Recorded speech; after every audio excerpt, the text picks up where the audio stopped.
Bhajap core कमिटीच्या बैठकीत फडणवीसांचं अभिनंदन। मुख्यमंत्री पदाच्या कार्यकाळात देवेंद्र फडणवीसांनी शरद पवारांना टाकलं मागे।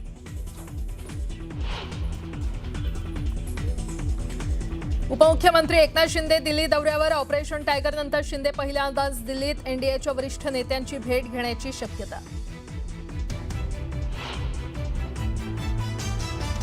जयंत पाटलांनी माझ्या नादी लागू नये, मला डिवचल्यास सोडणार नाही। जलसंपदा विभागातील कामाच्या मुद्द्यावरून सुरेश धस यांचा जयंत पाटलांवर हल्लाबोल। मोशी कचरा डेपो दुर्घटना प्रकरणी ALR कंपनीच्या 2 अधिकाऱ्यांवर सदोष मनुष्यवधाचा गुन्हा। भोसरी MIDC पोलीस ठाण्यात गुन्हा दाखल।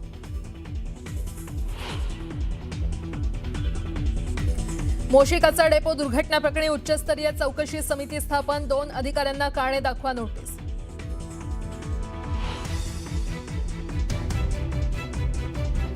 चेंबूरमध्ये शाळेच्या बसवर झाड कोसळल्याप्रकरणी चौकशी समितीकडून अहवाल सादर। उद्यान विभाग आणि रस्ते विभागाचा थेट दोष आढळला नसल्याचं नमूद।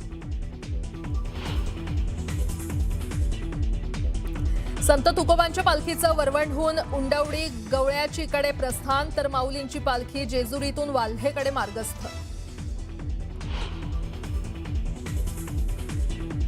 अमेरिकेचे इराणच्या कोनारक भागात पुन्हा हल्ले। आज रात्री सर्वात मोठा हल्ला करणार असल्याचा ट्रम्प यांचा दावा। इराणसही अमेरिकेच्या हल्ल्याला जोरदार प्रत्युत्तर। कुवेतच्या अमेरिकन तळांवर आणि तेल डेपोंना इराणनं केलं लक्ष्य। आणि हॉर्मुझच्या सुरक्षेसाठी अमेरिकेला देखील व्यापारी जहाजांना द्यावा लागणार कर। ट्रम्प यांच्या दाव्याला इराणचा विरोध।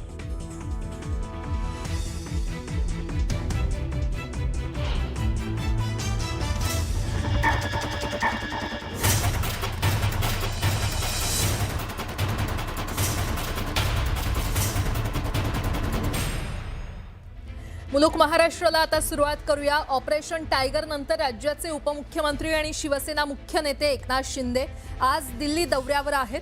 आज दुपारी एकनाथ शिंदे दिल्लीमध्ये दाखल होणार आहेत। शिंदे दिल्लीमध्ये दाखल झाल्यानंतर केंद्रीय गृहमंत्री अमित शहा यांची भेट घेतात का हे पाहणं महत्त्वाचं आहे। ठाकरे गटातील 6ही खासदारांनी शिवसेनेचा धनुष्यबाण हाती घेतल्यानंतर शिंदेंच्या या दिल्ली दौऱ्याला महत्त्व प्राप्त झालंय। तर एकनाथ शिंदे आज दिल्ली दौऱ्यावर आहेत। दिल्ली दौऱ्यामध्ये ते अमित शहा यांची भेट घेतात का हे पाहणं महत्त्वाचे ठरणार आहे। ठाकरे गटातील 6ही खासदारांनी शिवसेनेचा धनुष्यबाण हाती घेतल्यानंतर शिंदेंच्या या दिल्ली दौऱ्याला आता महत्त्व प्राप्त झालंय।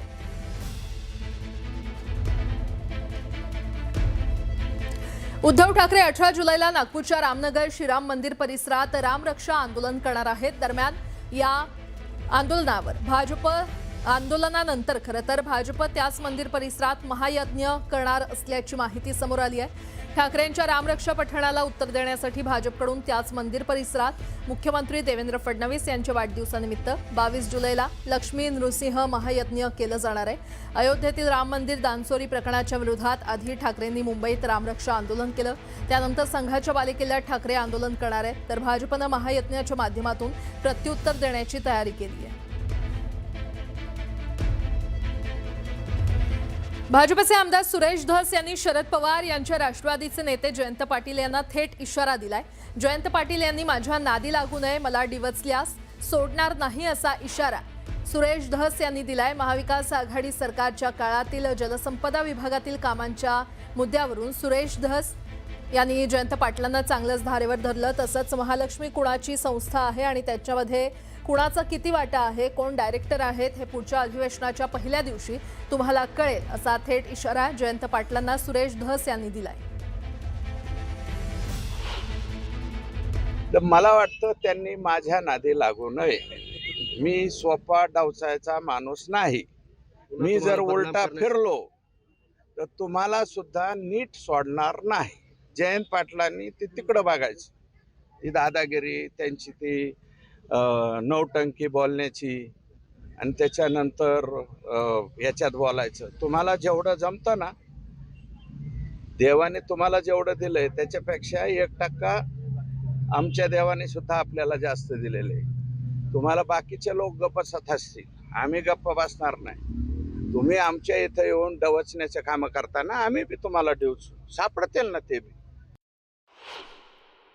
या महाराष्ट्र राज्यामध्ये मागचं मवियाचं जे सरकार होतं त्या सरकारच्या कालावधीमध्ये कोण जलसंपदा मंत्री होतं, ज्यांच्या कालावधीमध्ये जिओ टॅगिंगचा GR झाला, त्या जिओ टॅगिंगच्या GRच्या नावाखाली या महाराष्ट्राची किती लूट झाली हे सुद्धा पुढच्या अधिवेशनात पहिल्या दिवशी बघा. हे महालक्ष्मी सारखी कोणाची संस्था आहे, कोणाचं रजिस्ट्रेशन आहे, त्याच्यामध्ये कोणाचा किती वाटा आहे, कोण डायरेक्टर आहेत हे सुद्धा पहिल्या दिवशी कळल. ते म्हणले ना पहिल्या दिवशी हे कळल, तर हे बी पहिल्या दिवशी कळल जयंत पाटलांना.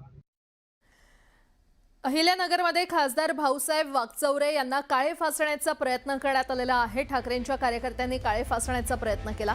पोलिसांच्या सतर्कतेमुळे हा प्रयत्न हाणून पाडण्यात आला. दरम्यान या घटनेवर प्रतिक्रिया विचारली असता खासदार वाकचौरे यांनी बोलणं टाळलेलं आहे.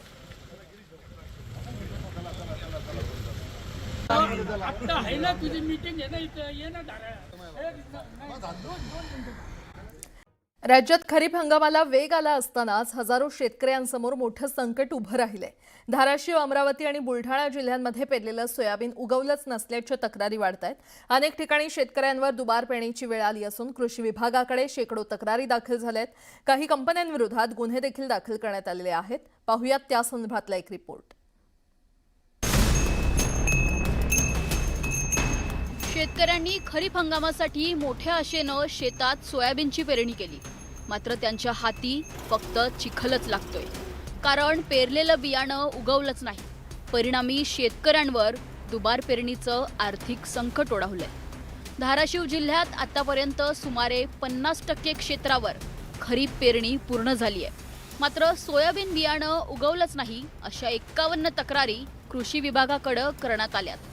यामध्ये महाबीजच्या 37 तर खासगी कंपन्यांच्या 17 तक्रारींचा समावेश आहे. पावसानं उघडीप दिल्यानं आणि बियाणं न उगवल्यानं शेतकरी आता दुहेरी संकटात सापडलाय. पावसाअभावी त्यात आहे ती बिग आहेत ते मोड वाळून चाललेले आहेत. कसल्याच प्रकारची बोल नाही का आता काय नाही. आता कसं मग पाणी नाही पाऊस पाणी नाही आता पाणी नाही काय नाही आता काय घ्यायचं. बरं, हे पेरल्यावर अधिकारी काय म्हणते तक्रार केली? अधिकारी म्हणतात की तुम्ही ग्राहक मंचात जावा म्हणतात. ग्राहक म्हणजे जा. हो, समस्या भरपूर आहेत. पण आता काय आहे, ती पाऊस काळच नाही. पेरलंय ती उगवाना गेलंय. महाबीजकडे ते अधिकारीकडे जाता, पंचायत समिती गेला होती मध्ये जावा तिकडे वरी ग्रामपंचायत मध्ये. मग काय कुठं गेलं शेतकऱ्याला हाय ती वाट आहेच. खर्च करावंच लागतंय. अमरावती जिल्ह्यात बूस्टर कंपनीच्या सोयाबीन बियाणांबाबत मोठ्या प्रमाणात तक्रारी समोर आल्या.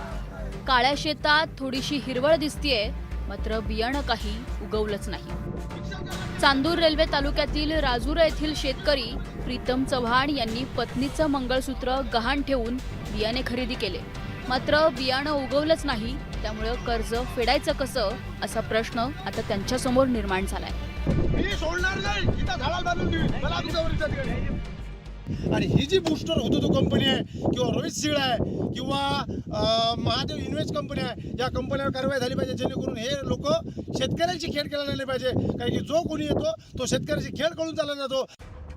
अमरावती जिल्ह्यात आतापर्यंत 470 शेतकऱ्यांनी बोगस बियाण्यांच्या तक्रारी दाखल केल्यात. चौकशीनंतर कृषी विभागानं booster plant genetics private limited company विरोधात गाडगेनगर पोलीस ठाण्यात गुन्हा दाखल केला आहे. कंपनीनं केलेला बेस्ट क्वालिटी गॅरंटेड 100% सॅटिस्फॅक्शन हा दावा दिशाभूल करणारा असल्याचा कृषी विभागाकडून सांगण्यात आलंय. बुलढाणा जिल्ह्यातही उन्नती कंपनीच्या बियाणांबाबत शेतकऱ्यांचा संताप वाढलाय. अनेक शेतांमध्ये बियाणं उगवलंच नाहीये. त्यामुळे काही शेतकऱ्यांनी दुबार पेरणीची तयारी सुरू केली आहे, तर काहींनी पेरलेल्या शेतावर नांगर फिरवत निषेध व्यक्त केलाय. जिल्ह्यात आतापर्यंत 44 शेतकऱ्यांनी कृषी विभागाकडे तक्रार करून नुकसान भरपाई देण्याची मागणी केली आहे. राज्यातील विविध जिल्ह्यांमध्ये सोयाबीन बियाणं न उगवल्याच्या तक्रारी सातत्यानं वाढत आहेत. काही कंपन्यांविरोधात गुन्हे दाखल झाले असले तरी शेतकऱ्यांचा मुख्य प्रश्न आहे तो नुकसान भरपाईचा आणि दुबार पेरणीसाठी आर्थिक मदतीचा. आता सरकार आणि कृषी विभाग या प्रकरणात किती वेगाने आणि प्रभावीपणे कारवाई करतं याकडे संपूर्ण राज्यातील शेतकऱ्यांचं लक्ष लागलंय. Bureau report, news 18 Marathi.